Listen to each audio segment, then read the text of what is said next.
Thank you, sir. All right, can you all hear me? Is this on? Yeah, good. All right, so I guess mine's a little bit of a story.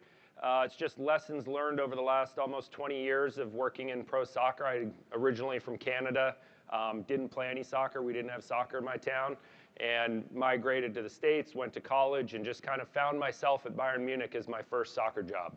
And that's how it all started, but it's been an unbelievable adventure.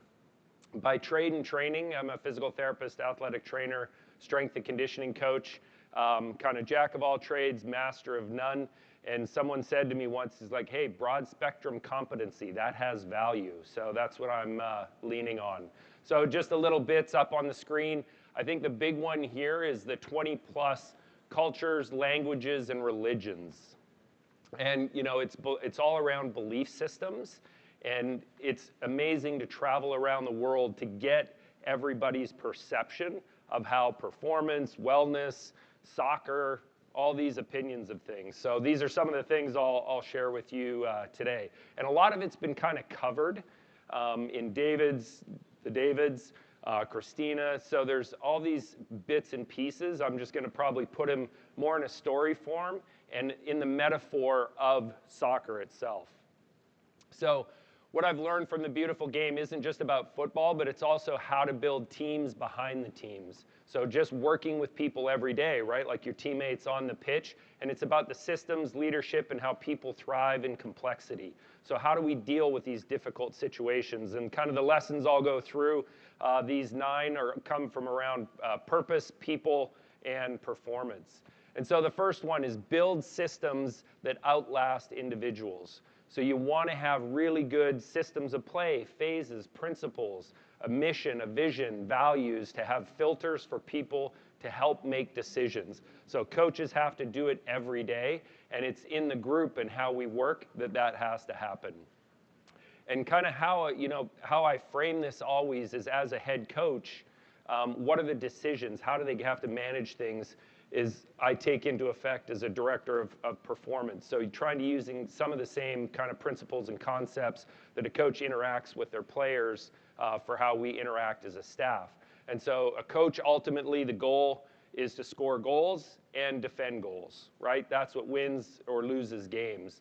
And on the performance side, we have to improve performance and have availability, right? That's the defending goals on our side. And our systems of play, so you have your different phases of play in soccer, depending on how you want to define it.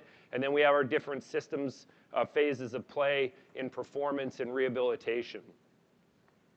And so this all starts and has started over time, sitting down with different people, how they've learned things, how they've framed things up, and just putting it all on a massive whiteboard, because we all think what we do is the right thing, right? We had this mantra, motivation through education. You can only make a good decision if you know the answer to that decision, or based on what you know. So the more you know, the better opportunity you have to make the right decision.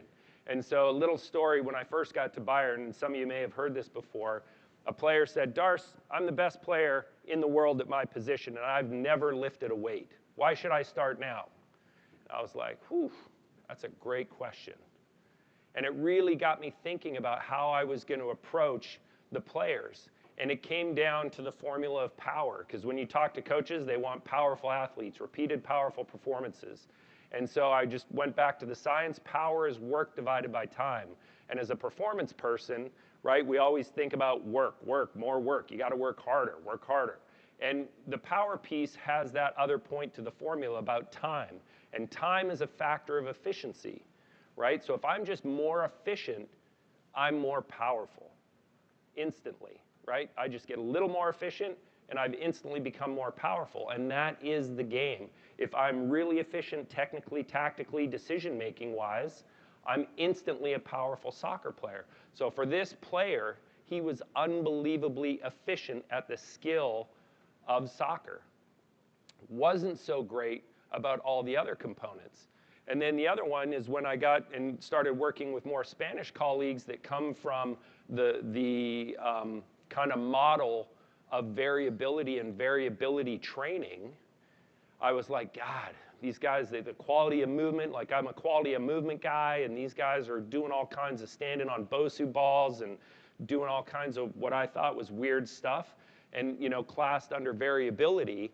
And it really came down to the efficiency side, right? They start kind of ecological models. I was more dynamic systems theory. And where does that all fit? What's the common language that we're using to talk about all this stuff? And where does it fit on the map of how we're working? And then trying to streamline all that stuff into a common language. And so we got it to this point where really, and this is kind of what I put in front of the players when they ask, like, why should I work on this? What should we do? And so we have the efficiency side, the technical, tactical aspect, and then movement efficiency, right? The skill of actually moving. And on the work side, we have mechanical work and cardiovascular work. And so to get guys bought into what we're trying to do, it was like, hey, if you're pound for pound as strong as possible, you're going to have less fatigue to do the same amount of work. Right? So just by getting pound for pound as strong as possible, I've made myself fitter. And because I'm more fit, I'm going to recover quicker. And because I recover quicker, I'm going to be less prone to injury. So you have all these benefits to try and get the guys into the weight room. Because when I first started in soccer, it was like all soccer guys were allergic to the weight room. Because if you had a little muscle soreness, it was like a muscle injury. And then those were bookended by nutrition and recovery. And I think, from the mindset, that's an all-encompassing thing. And then the bottom pieces are just how we evaluate or try and differentially diagnose what the limiting factors to how the athlete's moving and what we can do if we change this one thing, it upgrades the whole system. And so then we started putting the rehab to actual performance training to how we're going to put this in our soccer day every day into training. So what's that kind of principle at play in the span? And then how do we implement it into our actual soccer periodization, right? So we have capacity, we have the training components, or our principles of play or phases of play, and then integrating it into all the drills and progressions of how we're going to operate. All right, the next lesson. Everyone attacks, everyone defends. Right? You have goalies, defenders, midfielders, and forwards. Everybody is responsible for scoring goals. Everybody's responsible for defending goals.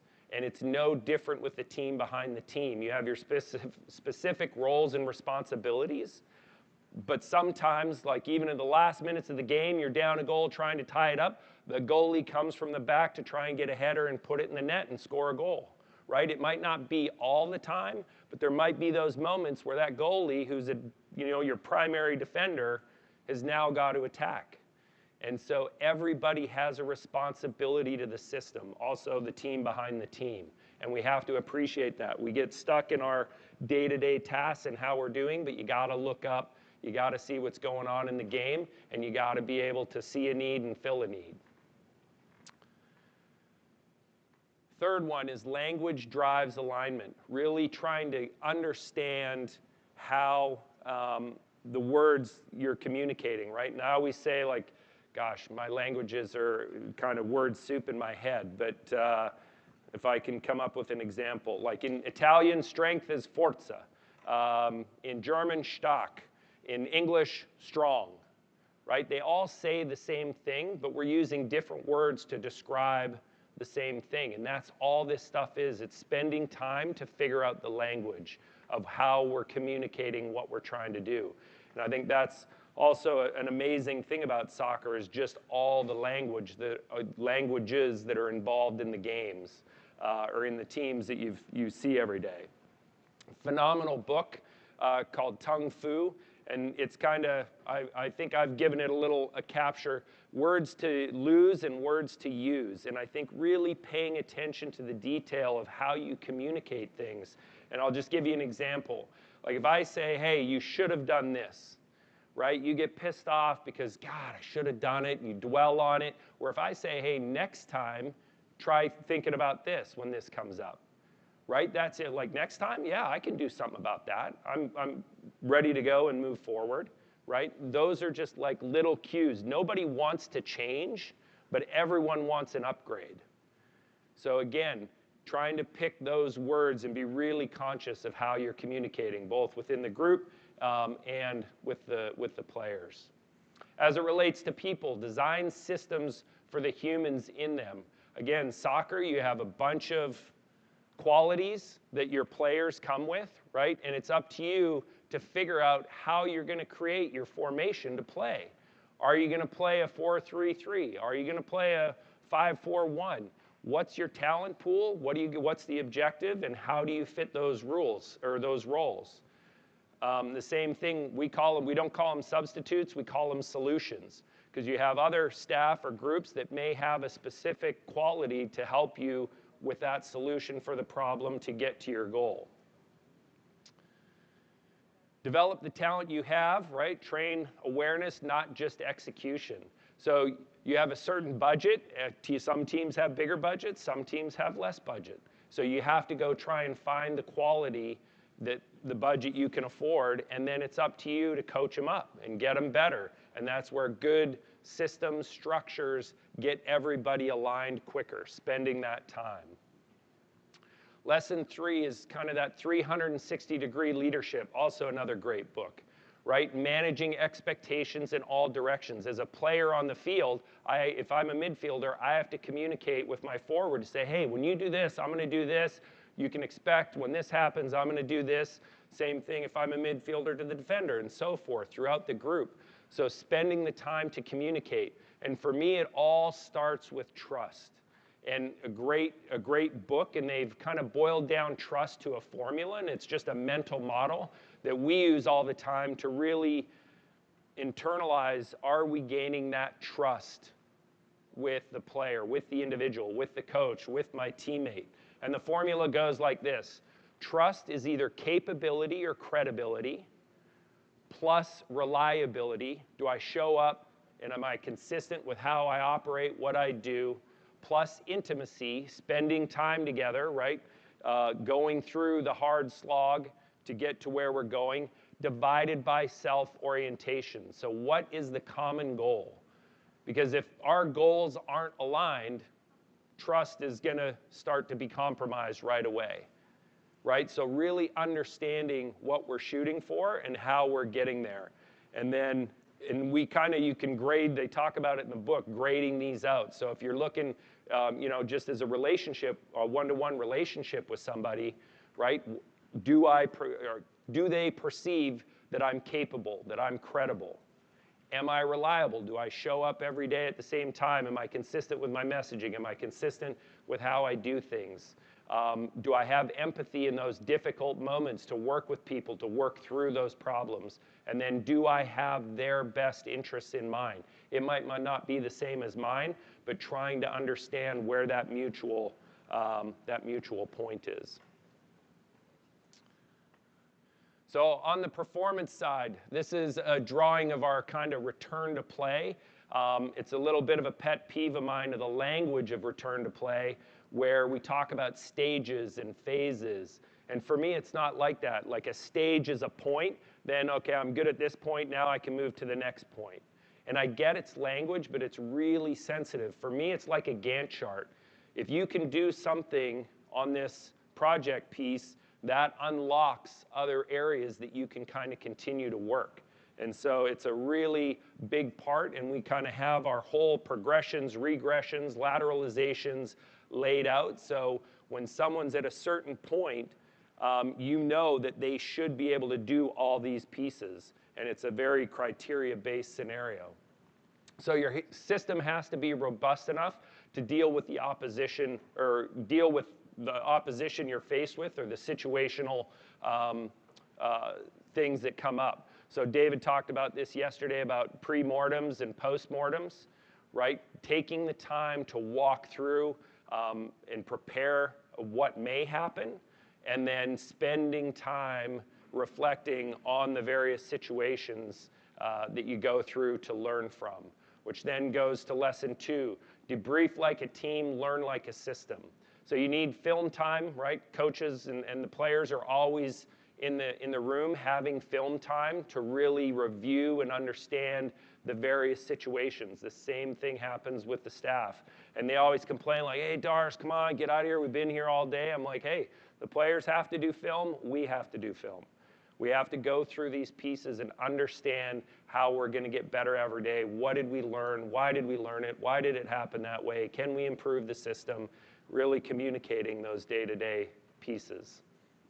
And then lesson 3, the game slows down for those that have seen it before, right? It's just practice, practice, practice. Trying to set up situations and understand situations that create variability to help learn quicker, right? That constraints-led scenario. So whether it's a rehab, what did we learn from this rehab, this situation, communicating with the player, like it's just constantly reviewing. We have these weekly player awareness meetings that everyone is sitting at the table just trying to go through, and from a nutritional side, from a mental wellness side, from a technical tactical side, physical side, what are all the pieces to help connect the dots to move things along. And so in summary, high performance is a shared pursuit. It's not a department. It drives me nuts that I'm the director of performance, right? I don't drive the performance at the club. I'm responsible for a few departments. Performance is a club-wide initiative. So I think a better title for myself would be director of maybe player wellness, right? Not performance. Performance is a responsibility of the whole organization. So I think that's a big one. One vision, many disciplines, infinite growth, right? Again, just think of a soccer team on the pitch. You got all these different people that have different qualities showing up, playing positions to get a ball in a net or keep a ball from going in a net. It's the same thing when it comes for teams behind the teams or business groups, whatever the case may be. Driven by a process, defined by alignment, and powered by the collective. Right? The more the people can get in and move forward and work on this as a team, things start clicking and moving and jiving, right? We all know that teams that are together longer perform better because they've had that time to go through and communicate with each other. Always becoming high performance through collective excellence. I think Christina said this about what you don't say also says something, right? So having standards. Making sure we hold ourselves accountable to the standard. And it doesn't have to be like, okay, now I'm going to police somebody like, hey, you got the wrong socks on the uniform, you got to go change your socks, right? You can start having creative, fun ways to come up with those things. Like we have like a preparation is one of your values. A slogan might be have a plan, make a better plan. So if I wore the wrong socks for the uniform, it's like, have a plan, make a better plan. What can I do in my day to upgrade that I make sure I have the right socks for the uniform that day, right? It's just a nice, more fun, creative way. And then beyond achievement, a relentless commitment to getting better. You gotta have people on your team that are willing to put in the energy, the effort to get better every day, because it is a consuming endeavor. Oh, I don't know if my last one's gonna go here. There you go. So whether you're a coach, scientist, or executive, build systems where people thrive. Purpose, question is clear. Franco for that, right? Make sure you have the right question, a very clear purpose. You know, they're very similar. And performance will be the byproduct because it'll be really easy to understand what the goal is and are you getting towards that goal or are you getting away from that goal. All right, that's all I have for you today. Happy to take any questions. I think I just caught us up and went a lot faster than I thought. So yeah, happy to take any questions if anybody has any. Go ahead.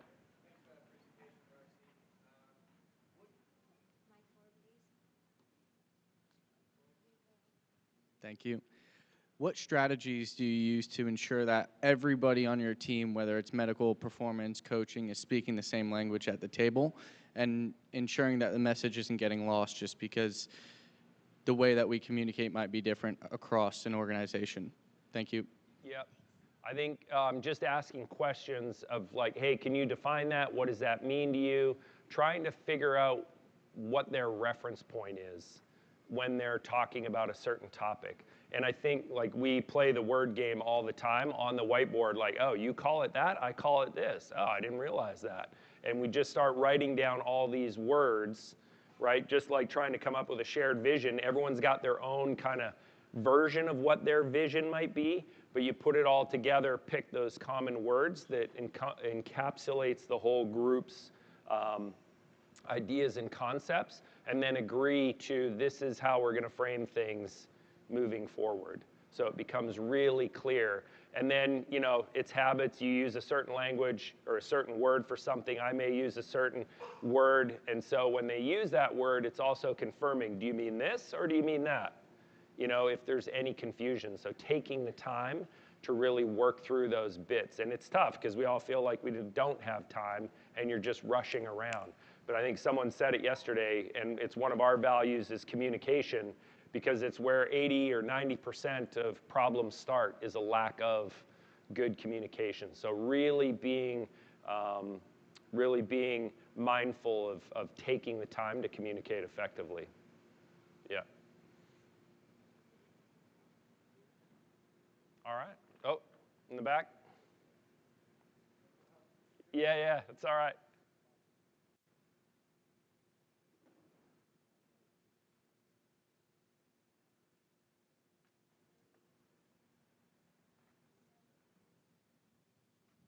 Yeah, thank you so very much, Darcy, for the presentation. And for me, is understanding from your experiences the main differences when applying this philosophy into a national team or at the club level. So, yeah, great question. At the club level, it's relentless, right? It's every day. Where in the national team, you have these windows of 12 days or a tournament, and between that, lots of time to think about it. So you can kind of think in the national team, you can kind of reflect hard on each camp and then put things in place and structures in place so that the next camp you can upgrade things quickly. The problem is you don't see the players all the time. So it's not like you're developing players. So you're trying to spend more time communicating with them out of camp so that when you get into camp, things can run a little smoother. Where as a club, if you want to upgrade anything, you kind of got to wait for hard breaks, whether it's like a mid-season break or end of season for the next year. So that evolution and iteration, you know, you can change little things, but you can't change big things in the middle of the season, I feel like. So I would say that's the big one. And then, you know, even just going to Chicago this year, really spending a lot of time up front. So we spent a week together as a staff going through all this stuff, really sitting down, because once the players get in and you're going, then you're going. And it makes it a lot harder. And then trying to find windows where you can sit down and review and reflect. Like when we got started this year, we had some staffing scenarios. People had some medical stuff where they were out, so I was kind of filling roles, and it made me really realize when everybody got back that I'm like, hey, I know everyone's busy. We're here for long days, but we need to, like 1 hour, we need to get together and talk through this. And then same thing, our kind of meeting huddle room at the club is just, you know, walls that you can write on. And so we basically have a lot of these diagrams on the wall mapped out so we can constantly be reflecting to them to say, oh yeah, this is here. Okay, let's erase this, upgrade that. So it's constantly evolving based on, you know, somebody comes back from a new conference, learn something new, read something new. Okay, where does it fit into our system? Does it fit into our system? How are we going to measure it? What, you know, all those different pieces. Where yeah, the national team is a little more, you can really prepare well, and then it's 10 days of intensive get it done, and then you got, you know, time to reflect. Yeah, definitely very different scenarios. Go ahead.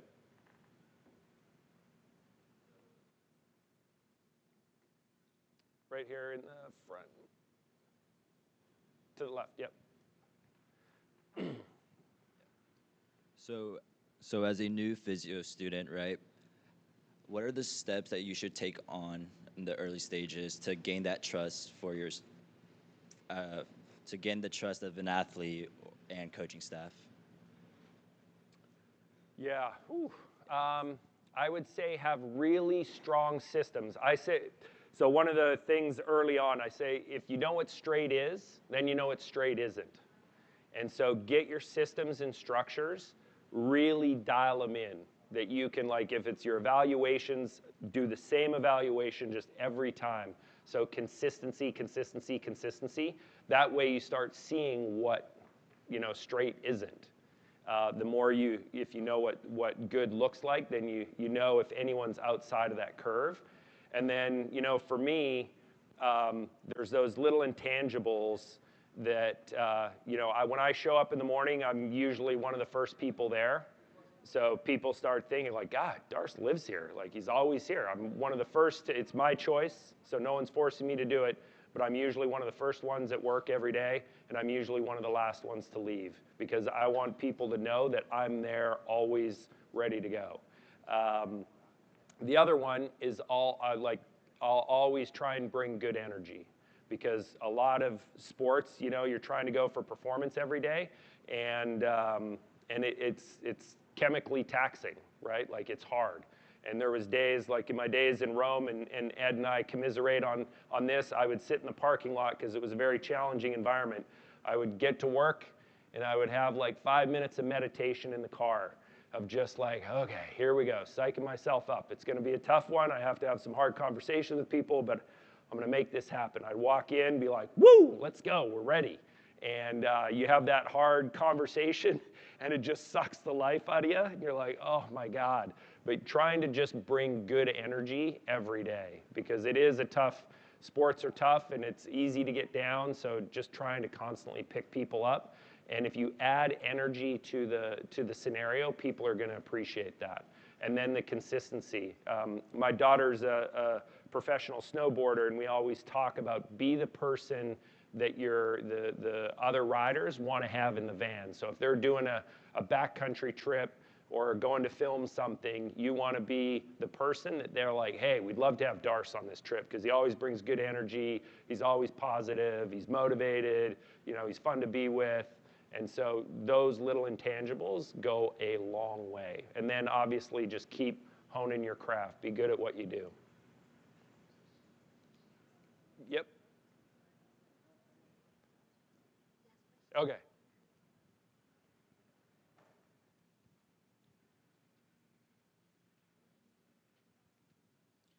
Thank you. For me, what I want to ask is, what strategy do you apply when it comes to working with a team that's very advanced in terms of cultures from different backgrounds? How do you apply that system that we talked about? That way athletes can compete and everybody can put 100% in and not have that cultural barrier in the team to create that team cohesiveness you're talking about? Yeah, that's a big question. So when it comes to cultures, languages, like I went to Germany, I didn't know German. Went to Italy, didn't know Italian. So it did start with just being positive and bringing good energy to the scenario. I think the next one is meeting people where they're at, right? Like everyone's there trying to get better. Figure out what you can do to help them get better and just getting those baby steps. And then building, that's where the trust formula for me comes in. And then when it came to the performance side of it, right, is you kind of gotta be the part, right? Like, so if I'm asking people to run a certain way or move a certain way, I need to be able to demo that really well, because if I can't communicate it, they're gonna do exactly what they see. And that's also, I grew up as a ski coach, and you could always tell whose kids belong to what coach, because if a coach turned and their right arm did this, you'd see all their kids making right turns with their arm doing this, right? They'll totally emulate what you're demonstrating. So just trying to, I guess, be the example that you want to see out of the players and emulating that so they know who you are, what you're about, and then really just knowing that you have their back. Like, you're going to meet them where they're at. And probably the other one is just love the hell out of everybody.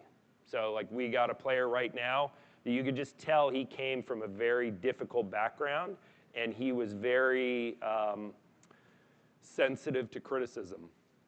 And so every chance I got, I was hugging that guy. I was like, hey, great job, that's awesome, let's go. And he was like not a good mover at all, probably like very uncoordinated guy. But I would just be like, hey, that's great, man, next step, let's go, we'll get it. Hey, that was way better than the last one, let's go, let's keep going. And just like kill him with positivity. So yeah, you just want to bring good energy, not take any negative energy. Perfect. Thank you all, appreciate it.